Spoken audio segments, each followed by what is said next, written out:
오늘 함께 보실 말씀은 시편 45편 1절에서 17절까지의 말씀입니다. 함께 천천히 봉독하도록 하겠습니다. 내 마음이 좋은 말로 왕을 위하여 지은 것을 말하리니 내 혀는 글솜씨가 뛰어난 서기관의 붓끝과 같도다. 왕은 사람들보다 아름다워 은혜를 입술에 머금으니 그러므로 하나님이 왕에게 영원히 복을 주시도다. 용사여 칼을 허리에 차고 왕의 영화와 위엄을 입으소서. 왕은 진리와 온유와 공의를 위하여 왕의 위엄을 세우시고 병거에 오르소서. 왕의 오른손이 왕에게 놀라운 일을 가르치리이다. 왕의 화살은 날카로워 왕의 원수의 염통을 뚫으니 만민이 왕의 앞에 엎드려지는도다. 하나님이여 주의 보좌는 영원하며 주의 나라의 규는 공평한 규이니이다.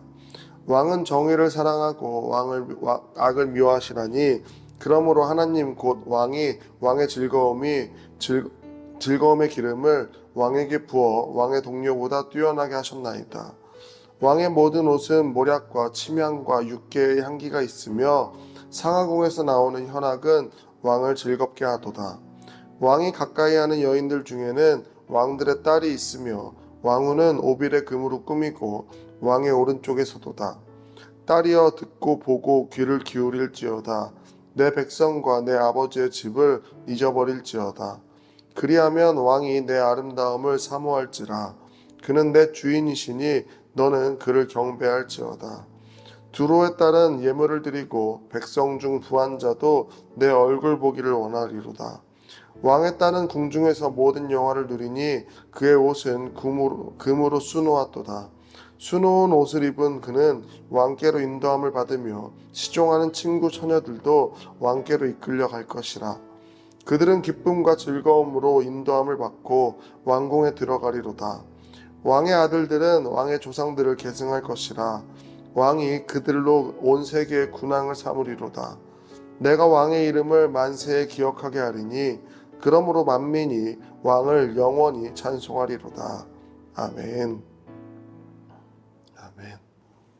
시편 45편은 왕의 결혼식을 경축하는 사랑의 노래입니다.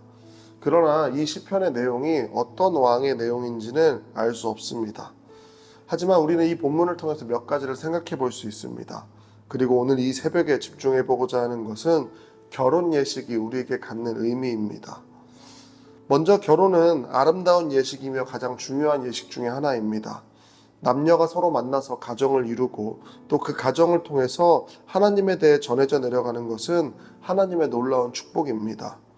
우리는 가정을 이룸으로써 창세기에 기록된 생육하고 번성하라는 하나님의 명령을 이룸과 동시에 하나님이 우리를 사랑하시는 그 마음을 자녀를 양육하면서 우리는 경험하고 배울 수 있게 됩니다. 하지만 현대에 이르러서는 여러 이유로 결혼하지 않는 청년들이 많이 늘어가고 있습니다. 결혼이 줄어들고 또 태어나는 아이들도 줄어들게 됩니다.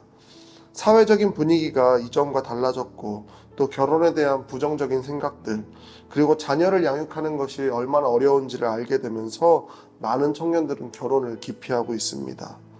하지만 그럼에도 불구하고 혼인을 통해서 서로 다른 삶을 살아온 남녀가 서로를 용납하고 또 하나님의 성품을 닮아가는 것은 정말로 놀라운 축복입니다. 그렇기 때문에 성경은 결혼하는 것을 권하고 권면하고 있습니다. 그리고 이러한 결혼 예식에 대한 설명은 하나님과 우리와의 관계를 설명하는 것으로 이어지게 됩니다. 그러니까 단순히 결혼이 남녀가 만나 살아가는 것, 그 이상의 가르침이 사실은 있다는 것입니다. 10절을 보게 되면 이렇게 이야기합니다. 딸이여 듣고 보고 귀를 기울일지어다. 내 백성과 내 아버지의 집을 잊어버릴지어다. 이 말은 결혼과 동시에 우리는 이전과 다른 삶을 살아가게 된다는 것입니다. 결혼을 하게 되면 옛 습관을 버려야 합니다. 내가 이전에 살던 방식을 가지고 결혼을 해서 삶을 이어가게 되면 여러 가지 문제가 발생하게 됩니다. 그렇기 때문에 우리는 결혼과 동시에 내 삶의 성품들을 하나님과 더욱더 닮아감을 통하여서 이전과 다른 삶을 살아가야 합니다. 하나님을 알게 되고 우리가 교회를 다니고 신앙생활을 한다는 것도 마찬가지입니다. 우리는 이전에 내가 살던 죄의 습관들을 버리고 하나님과 더욱더 친밀하여짐으로 말미암아 이전과 다른 삶을 살아가기 위해 애써야 합니다. 하나님은 우리를 향하여서 더욱더 친밀한 삶을 살기를 원하십니다. 이전과 다른 삶, 하나님과 더욱더 가까워지는 삶을 우리가 살기를 원하십니다. 그렇기 때문에 우리는 이전에 죄악 가운데 살아가던 삶에서 그 모든 죄악들을 내어버리고 십자가 은혜로 말미암아 새로운 생명, 새로운 삶으로 나아가야 하는 것입니다. 그래서 우리는 신랑 되신 예수 그리스도를 영접함으로 말미암아 교회를 이루어 살아가게 됩니다.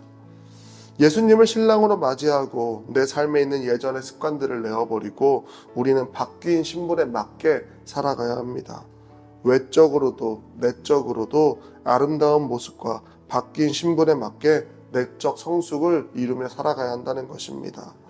결혼이라는 것, 과연 우리가 이 땅에 살아가면서 우리는 하나님과 온전한 그 결혼 관계를 유지하며 살아가는지 점검해 봐야 합니다. 신랑 되신 예수 그리스도를 맞이하기 위하여 아름다운 신부의 모습을 갖추고 순결한 신부의 모습을 갖추며 정말로 바뀐 신분에 맞게 살아갈 수 있는 저와 여러분이 될 수 있기를 진심으로 축복합니다. 기도하고 말씀 마치겠습니다. 하나님 감사합니다.